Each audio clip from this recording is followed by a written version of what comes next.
माथे पर तिलक लगाते हैं फिर शाम को उसको कैसे हटाएं? अगर मुंह धुलते हैं तो फिर वो पूरा मिल करके गंदे पानी में मिल जाए, कपड़े में पहुंचे तो वो कपड़ा भी एक दिन धुलेगा तो गलत गंदा हो जाए।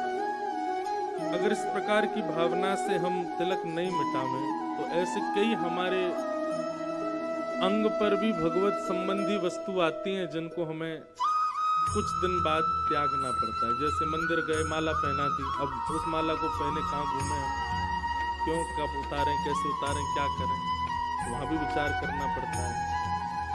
ठाकुर जी के संबंधी कोई भी वस्तु का इस प्रकार का भाव तो रखना ही चाहिए कि उसको हम ना मिटाएं, लेकिन हम जो करते हैं वो बता देते हैं। रात्रि में वैसे तो तिलक हमेशा रहे माथे पर, ऐसा विचार करो।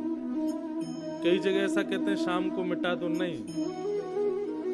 अगर हाँ तकिया बिस्तर खराब करने की वो नहीं हो कि भाई कहीं वो लग जाए उसमें, तो बात अलग है। बाकी तो रात्रि में तिलक हम लगाते क्यों हैं? हम ठाकुर जी के हैं, ये प्रतीति बनी रहे। तो क्या रात्रि में हम ठाकुर जी के नहीं हैं? हम तो लगा के ही सो जाते हैं। और दूसरा इसके पीछे भाव ये कि भाई मृत्यु कभी भी हो सकती है। जब मृत्यु हो उस समय हमारे तन पर भगवत संबंधी चिन्ह होने चाहिए, गले में कंठी माला होनी चाहिए, माथे पर तिलक होना चाहिए। यदि मृत्यु के काल में हमारे अंग पर ये भगवत चिन्ह है तो निश्चित है कि यमदूत हमारा स्पर्श नहीं करेंगे। यमदूत समझ जाएंगे कि ये ठाकुर जी के हैं, भैया इनको नहीं लेना। तो मृत्यु तो रात में भी हो सकती है।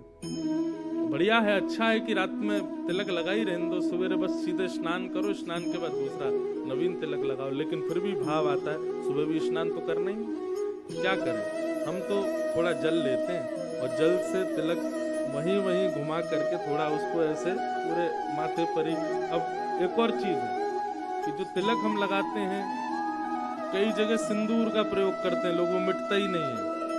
कई जगह आर्टिफिशियल चंदन, आज हम कहीं गए थे तो वहाँ पूरा हाथ पीला पड़ गया, वो नहीं, बिल्कुल हल्दी से बना हुआ तिलक होना चाहिए, चंदन केसर का घिसा हुआ चंदन होना चाहिए।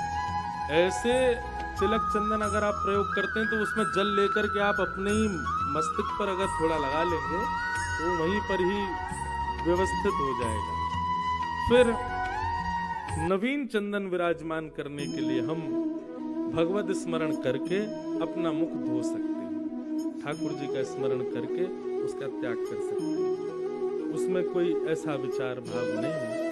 ठाकुर जी का स्मरण करके आप उसको, हमारा तो इतना ये हल्दी का दक्षिण भारत का तिलक है, तो ये तो क्या है कि ये ना निशान होता है ना कुछ, हम इसी को ऐसे ही फेर लेते हैं तो पूरे माथे पे ही, ऐसा नहीं लाल पड़े, दिखेगा भी नहीं, पूरे ये त्वचा में ही विलीन हो जाता है जल से करने पर।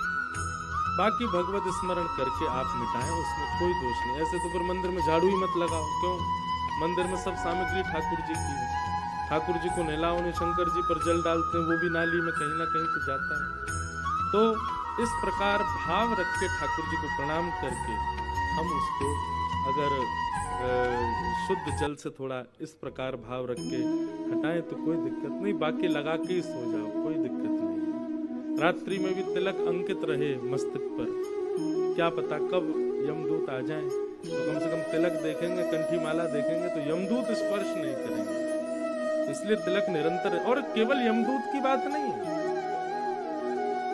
नकारात्मक ऊर्जाएं भी आकाश में भ्रमण करती रहती हैं, वे भी वहीं प्रविष्ट होती हैं जहां पर अपवित्रता होती है।